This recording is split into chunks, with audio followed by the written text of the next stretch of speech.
audio. Wait, is this an audio jack?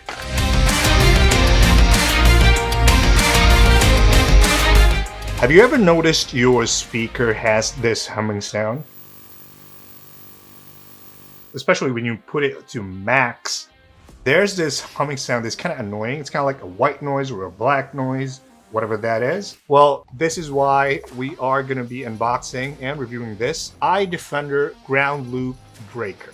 It is a USB power injector. So basically what it means, while I open this one, is that it separates the ground electricity or the ground noise interference of the audio signal. Once it's separate, you will get a clean audio signal or audio data to your DAC or your speaker. Now, if I can open this, that's the question. Here we go. All right, so basically this is a very, very simple accessory device, but it's very, very important. So let's open it up. Now, here we go. We have some sticker here, iDefender Plus, some simple manual. You see the diagram right here. Can you guys see? It consists of USB-A port. They have two choices actually. This one is the port is USB-A. There's also USB-C, but I got the A here at the moment. I have two, by the way. It's a USB 3.0 Type A and Type C. So the Type C is on the side of it. Basically, it's where you're going to be plugging it to a 5-volt power to your outlet. So that way it reroutes the ground loop or the ground power electricity away from the audio signal. So yeah, that's basically pretty much it. It's pretty simple. So you also have this after sales, 3 easy steps. Oh my God. Yeah, well, yada yada. And then this more tiny instruction. No, this is not instructions, more like safety instructions and stuff. All right, so main event. This is the actual stuff right here. The iDefender Plus Ground Loop Breaker. Oh my God, it doesn't want to come out. And surprisingly, I thought I have the USB-A to A because the box right here is A. It's actually full USB-C. I got all USB-C right here. The port is USB-C, side is USB-C, and the end is also USB-C. This is full USB-C. I have the other one, which is USB-C on the port, but A on here. Anyways, I digress. We also have this USB-C to 3.5mm jack, which is actually, this is pretty handy as well. Basically, any audio, wait, is this an audio jack? I gotta make sure. I might be talking incorrect information right here. I don't want to do that. Okay, what is inside here? USB 3-way inserts into computer and laptop. It doesn't say anything actually. The power port supply. This is for connecting to the peripherals. Number 3 and number 4. Doesn't say anything what this is, but I'm pretty sure. Actually, it's for power. Maybe here. Okay, Type A connections. Phone connection via Apple, iOS, or OMC, blah blah blah. Android use. On-the-go USB-C micro. I guess it's this one that they mean. If the LED is blue when you first switch it on the machine, it means that is sufficiently charged. If the LED is red, please turn off the machine and charge until no LED is lit. Interesting. And yeah, it does say here maximum 5 volts, 1 ampere.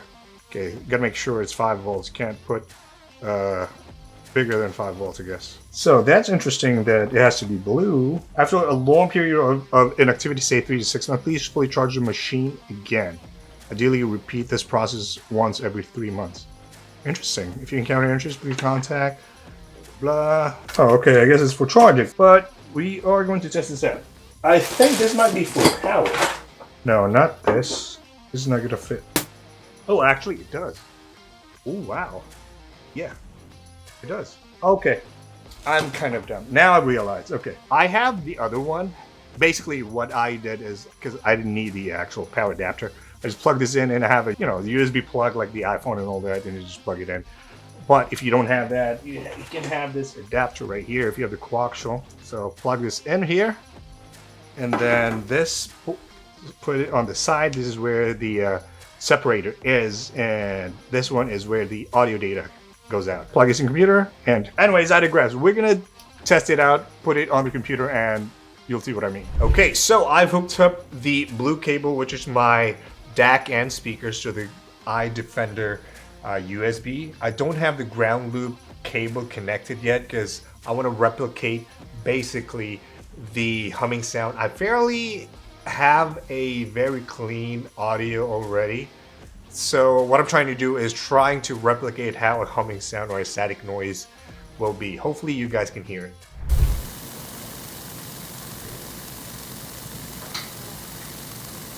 So now I've connected the ground loop cable on the side, then that's plugged into the wall socket or the extension cable.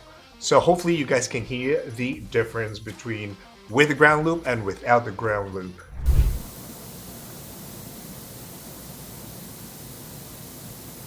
And there you have it. The iDefender Plus smartly dissects or separates the ground noise coming from the computer, especially when you have the integrated sound card connected and you have a high-end GPU. Really creates a lot of that static noise or that ground humming noise. So that helps. Even though I have a fairly decent or clean audio setup already, I have an external DAC, I try to emulate it as much as possible, try to create that static humming noise, and hopefully you guys can hear a bit of a difference of that. So if you're having that issue, I think this is really worth it. I think it was like $65 or $70.